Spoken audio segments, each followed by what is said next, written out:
नमस्कार दोस्तों, मैं आपका दोस्त AKM आज फिर नया वीडियो लेकर आप सामने हाजिर हुआ। वीडियो शुरू करने से पहले कहेंगे कि आज का वीडियो बहुत ज़्यादा इंस्पिरेशनल है। किसी ऐसे बंदे के बारे में है जिसको आप सुनेंगे, सुनना चाहेंगे, सुनते रहेंगे, गारंटीड है। जो इंडिया को प्राउड फील कराया, भारत का मस्तक विश्व पटल पे पूरे विश्व में बहुत ऊंचा उठाया। मैं बात करूंगा S रामानुजन की, श्रीनिवास रामानुजन। उनकी स्टोरी पे हमारी बात करेंगे आज। ना पॉलिटिक्स ना कोई और इशू। आज हम कुछ एक ऐसे बंदे की बात करना चाहते हैं जिसे कि इन्फिनिटी के बारे में पता था। ये न्यूज़ इन्फिनिटी।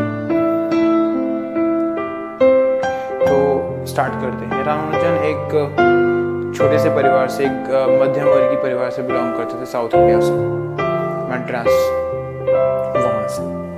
उनका जन्म 22 दिसंबर 1887 को हुआ था, 1887 को हुआ। उनके पिताजी साड़ी की दुकान में काम करते थे, उनकी मम्मी हाउसवाइफ थी। रामानुजन बचपन से ही बहुत ज़्यादा सेंसिटिव थे। उन्हें मंदिर के प्रसाद के अलावा कोई चीज़ अच्छी नहीं लगती। वो कुछ और खाना पसंद नहीं करते, और अगर कोई चीज़ उनके मन का ना होता तो वो ज़मीन पे धूल मिट्टी में लेट के वही पैर फेंक के रोना, वही जैसे बच्चे करते, नॉर्मल बच्चे वैसा ही करते थे। वो बचपन से बहुत ज़्यादा क्यूरियस रहे हुए थे हर चीज़ों के लिए। पृथ्वी से सूर्य की दूरी कितनी है, ऐसे ऐसे क्वेश्चंस उनके होते थे।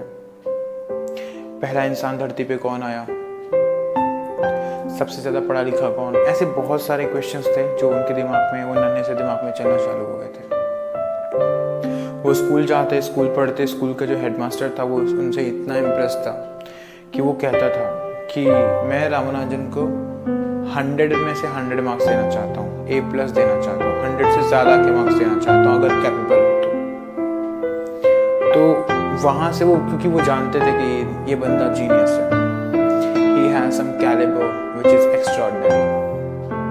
रामानुजन की पढ़ाई वहाँ से स्टार्ट हुई और वो पढ़ते गए, बहुत अच्छा मैथ सॉल्व करते थे। यहाँ तक कि एक बार स्कूल का हुआ कि टीचर्स हम समझा रही थी कि जितना नंबर, जैसे 10 को 10 में डिवाइड करोगे तो आपका आंसर उतना ही मिलेगा, जितने नंबर हैं उसको उसमें ही डिवाइड करोगे तो आंसर 1 मिलेगा। जैसे कि एग्जाम्पल 10 आम है, अगर आपने 10 बच्चों में डिवाइड किया सबको एक एक नंबर, एक एक ही मिलेगा।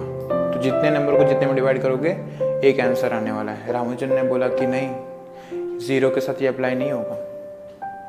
छोटा बच्चा, 0 के साथ अगर आप किसी चीज़ को डिवाइड करते हैं तो आपका आंसर 0 आएगा। उन्होंने वहाँ से क्वेश्चन रेज करना शुरू किया और लोग समझ गए थे कि ये बंदा एक्स्ट्राऑर्डिनरी है। धीरे धीरे उनकी पढ़ाई बढ़ने लगी और वो कॉलेज में आए। स्कूल में तो कैसे मैनेज करे पास हो गए, कॉलेज में आए। कॉलेज में उनका मैथ्स में इतना इंटरेस्ट बढ़ गया था कि वो और सब्जेक्ट्स पर ध्यान नहीं देते थे। अब उनके पिताजी गरीब मिडिल क्लास फैमिली थी, तो उनके पिताजी ने घर में किराए पे 2 बंदों को दे दिया, जिनको फ्लैट किराए पे दिया। वो दोनों स्टूडेंट थे, पास के ही गवर्नमेंट कॉलेज में पढ़ा करते थे। तो वो दोनों बंदे इनके घर में रहते थे और उन्होंने देखा कि रामानुजन मैथ्स को लेके बहुत ज़्यादा इंटरेस्टेड है, मैथ्स में इनको बहुत इंटरेस्ट है। तो वो दोनों ने इनको पढ़ाने का निश्चय किया और फ्री टाइम में वो दोनों क्या करते, कि रामानुजन को पढ़ाते, मैथ्स की सम सॉल्व कराते। बहुत ही कम टाइम में रामानुजन उनसे अच्छा वो जो 2 ट्यूटर इनको सिखा, 2 बच्चे जो स्टूडेंट थे इनको सिखाते थे, उनसे अच्छा मैथ्स ये सॉल्व करने लगे। उन्होंने यहाँ तक कहा कि रामानुजन उनसे रिक्वेस्ट करते थे कि आप स्कूल की लाइब्रेरी से बुक लेके आइए, हम सॉल्व करेंगे। तो उनकी ये कैपेबिलिटी देख के उनको स्कॉलरशिप मिली आगे पढ़ने के लिए। स्कॉलरशिप मिली, वो कॉलेज गए, कॉलेज पढ़ाई की। तो कॉलेज में क्या हो रहा था कि अभी स्कूल टाइम तक स्कॉलरशिप उन्होंने पढ़ाई की, लेकिन आगे कॉलेज में दिक्कत ये आ रही थी उनके साथ में कि वो मैथ्स के अलावा किसी और सब्जेक्ट में ध्यान नहीं देते थे, क्योंकि और सब्जेक्ट उन्हें इंटरेस्टिंग नहीं लगता था। वो पूरा फोकस मैथ्स पे करते थे। मैथ्स में वो इतने जीनियस थे कि 3 घंटे के पेपर को 30 मिनट्स में सॉल्व कर देते थे। जो क्वेश्चन टीचर्स 10 या 15 स्टेप में सॉल्व करते थे, रामानुजन 2 या 3 स्टेप में खत्म करते थे। That kind of brilliant he was। Story आगे बढ़ने लगी। स्टोरी आगे बढ़ते बढ़ते समझ में आता है कि रामानुजन फिर वहाँ पे ड्रॉप ले लिए, वो फेल हो गए, उनका ड्रॉप आउट हो गया, क्योंकि वो सिर्फ मैथ्स में ही अच्छे थे और सारे सब्जेक्ट में अच्छे नहीं हो पा रहे थे, और सारे सब्जेक्ट में वो फोकस नहीं कर पा रहे थे, वो ट्यूशन भी नहीं ले रहे थे, वो अलग से कुछ चीज़ें यूज़ भी नहीं करते थे, क्योंकि जो तरीका मैथ्स की बुक में या बुक्स में जो तरीके से मैथ्स सॉल्व किया जा रहा था वो तरीका उनको अच्छा नहीं लगता था। उन्हें लगता था कि एक्स्ट्राऑर्डिनरी तरीका नहीं है, क्योंकि वो जल्दी ज़्यादा सीखने की कोशिश करते थे। उनकी माँ को इस चीज़ का बहुत टेंशन हुआ। उनकी माँ सोचती थी कि अगर ऐसा रहा तो ऐसे कैसे चलेगा, ये तो लाइफ बर्बाद कर देगा इसका। तो उन्होंने डिसाइड किया कि रामानुजन की शादी करा देते हैं, ये जिम्मेदार हो जाएगा। तो रामानुजन की तभी उनकी माँ ने शादी करा दी। उनकी शादी हुई, उनकी बीवी का नाम था जानकी। तब जानकी जी का उम्र था 10 साल। उस ज़माने में छोटी उम्र में शादी कर देना कॉमन सी बात थी। तो उनकी शादी हुई। अब शादी हो गई तो रामानुजन को समझ में आया कि मुझे कुछ करना चाहिए, मुझे कुछ कमाना चाहिए, मुझे कुछ अर्निंग करनी चाहिए। अर्निंग करने के लिए वो क्या, अपनी मैथ्स की नोटबुक उठाए और हर जगह जॉब के लिए वो ढूंढने लगे कि मुझे कहीं जॉब मिल जाए। जॉब ढूंढने लगे लेकिन उनको कहीं जॉब मिल नहीं रही थी। फिर मेहनत करते करते, कोशिश करते करते उन्हें मद्रास पोर्ट्स ट्रस्ट में उन्हें जॉब मिला एज अ अकाउंटिंग क्लर्क, 30 रुपये महीने। सर फ्रांसिस और नारायण अय्यर ने उनको जॉब दी, क्योंकि वो लोग इनके काम को देखते थे और समझते थे कि बंदा जो बंदा है ये जीनियस है, ये कुछ एक्स्ट्राऑर्डिनरी चीज़ है इसके अंदर है, नॉर्मल से कुछ हटके कुछ अलग है, ये इसमें काबिलियत है कुछ एक्स्ट्रा, कुछ ज़्यादा बड़ा करने की।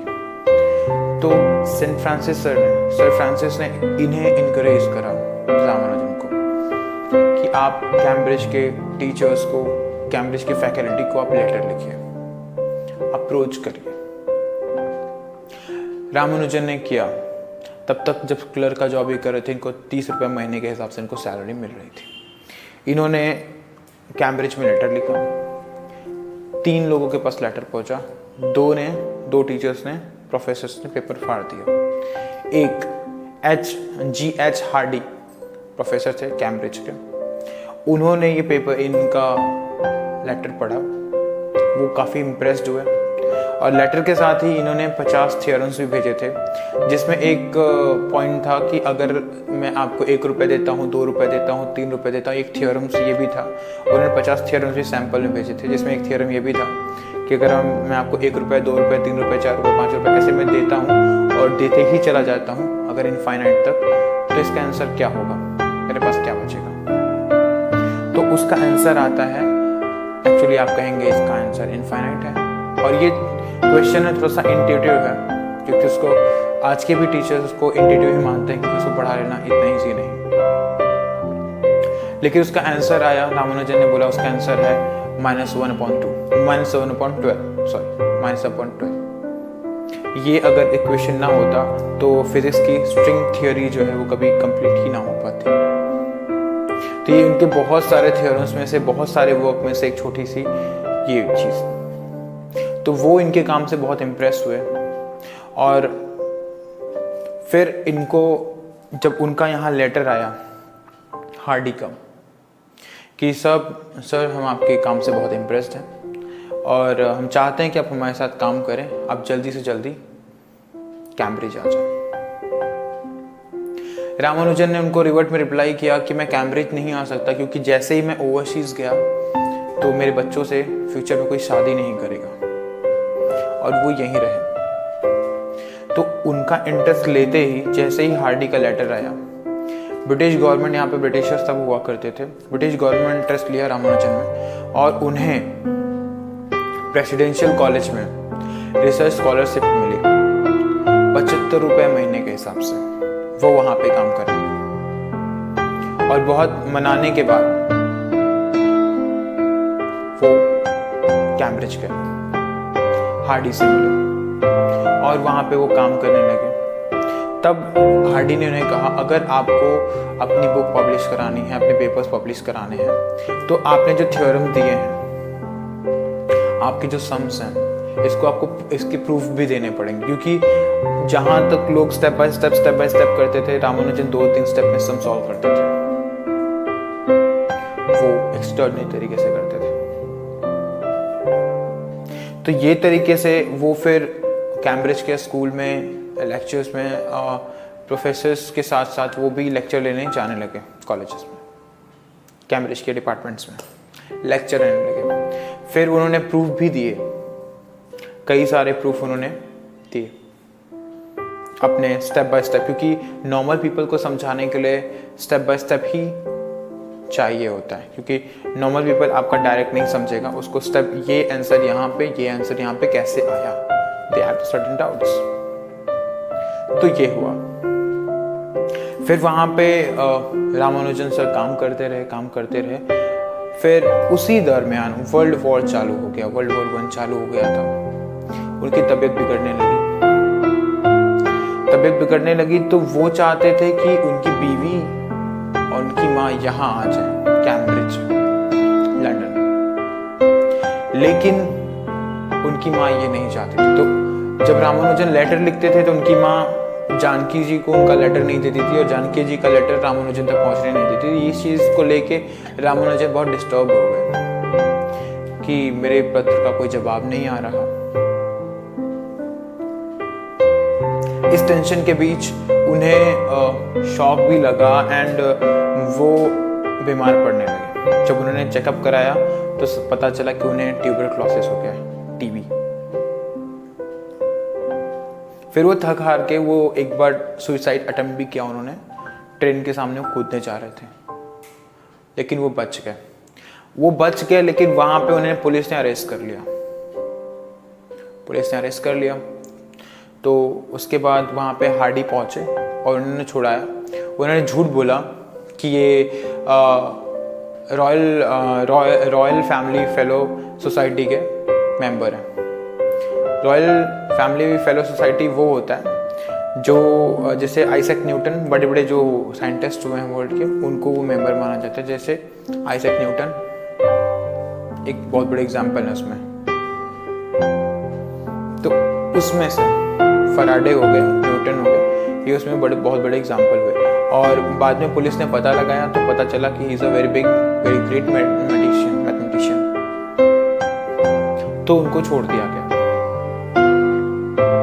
और वो हार्डी का कहना सच हुआ। बहुत जल्दी ही FRS के वो मेंबर बन गए, फेलो ऑफ रॉयल सोसाइटी।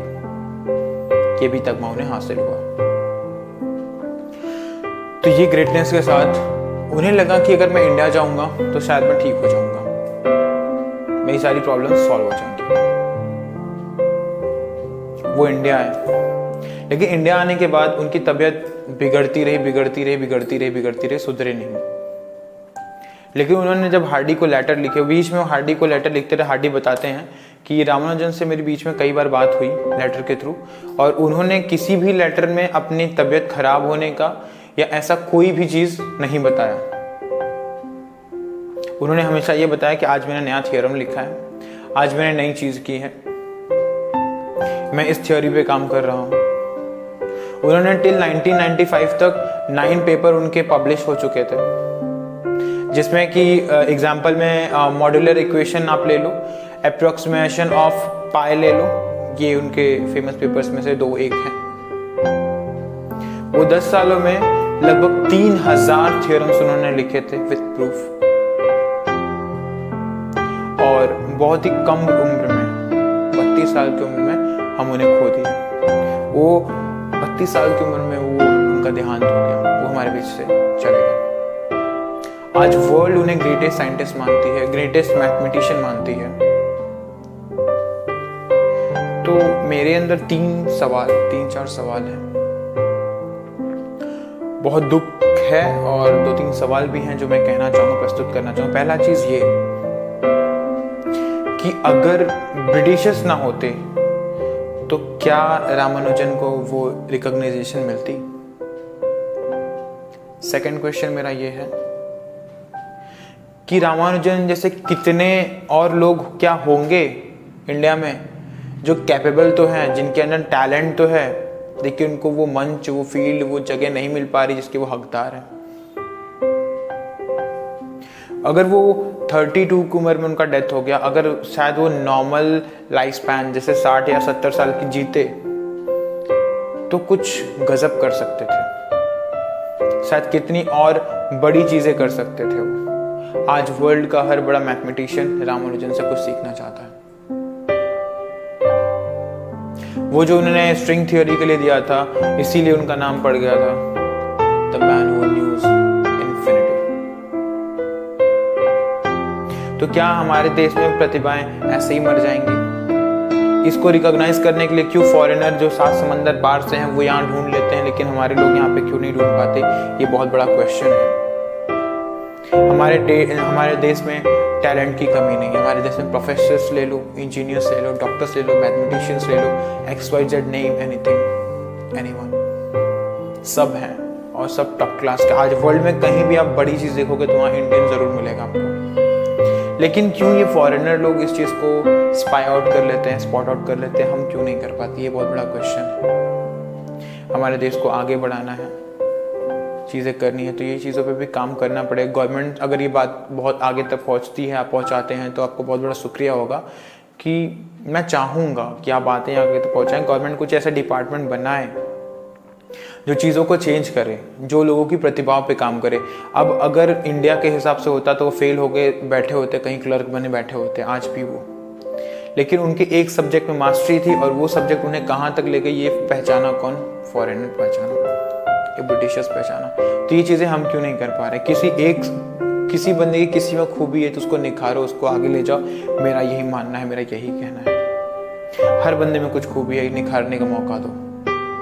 और साथ ही साथ जो गरीब बच्चे हैं वो इसीलिए प्राइमरी स्कूलों में नहीं पढ़ पाते, इसीलिए गवर्नमेंट स्कूलों में नहीं पढ़ पाते क्योंकि यहाँ पर टीचर पढ़ाते नहीं हैं। तो मैंने जैसे कि पहले बताया है, वो आरक्षण के हिसाब से आ जाते हैं या किसी हिसाब से, मैं ऐसे काउंटर नहीं करना चाहता, लेकिन मैं कहूँगा कि वो अनएलिजिबल होते हैं उस पोस्ट के लिए मैक्सिमम। सब नहीं बार बार कोट करना पड़ता है, हालांकि दिल नहीं मानता, फिर भी कहना पड़ता है कि सब नहीं, क्योंकि उसमें से शायद 1-2 भी अगर ढंग के हैं तो उनको हर्ट नहीं होना चाहिए।